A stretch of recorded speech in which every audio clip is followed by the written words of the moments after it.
In 1987, in March 7 to 12, 100 churches in Zaria City were burned down, and over 300 Christian homes and businesses, cars, and a couple of people killed and destroyed.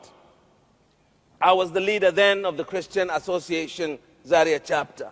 And the Lord asked me to tell the people to do nothing. And I wrote that letter. It was circulated, and the Christians watched as their businesses were being destroyed, homes killed. In 2010, I was in Jos as bishop. To the date, 7th to the 12th of March, 3 villages in the near outskirts of Jos, Muslims massacred men, women, and children. And the church leaders, we were all convinced to beg the villagers and those that survived and the entire Christian community to do nothing.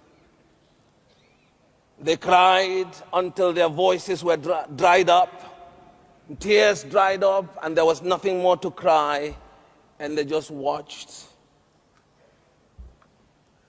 In 2006, over 40 people came to my house to kill me. It turned out I postponed my return home, and they met my wife. They did unspeakable things to her, beat her, left her half dead and totally blind.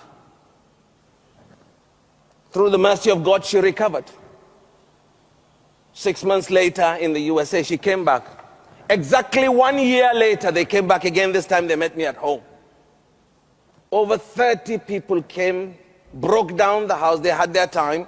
Broke down the back door, came in, and took me out to kill me. They later on changed their minds and said they would kill me in my bedroom. I pleaded with them to pray, and they allowed me to pray. As I prostrated before the Lord, about 2 minutes later, my wife was holding my hands. 5 minutes later, my son came in, and I said, "What are you doing here?" And he said, "Daddy, they've gone." What chased them away, what they saw, what they didn't see, only eternity will reveal. Now, friends, I'm not saying this to play down on those who have died. I've lost a classmate who was a pastor in Kaduna. He was roasted in his church.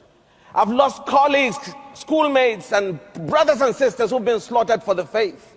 Why I'm alive, I don't know. But one thing I know, until my time is up, and I know I will die someday, blood crash, air crash, car crash, whatever crash, until that day, I have a gospel to proclaim. I have a gospel worth living for, and I have a gospel worth dying for. Amen.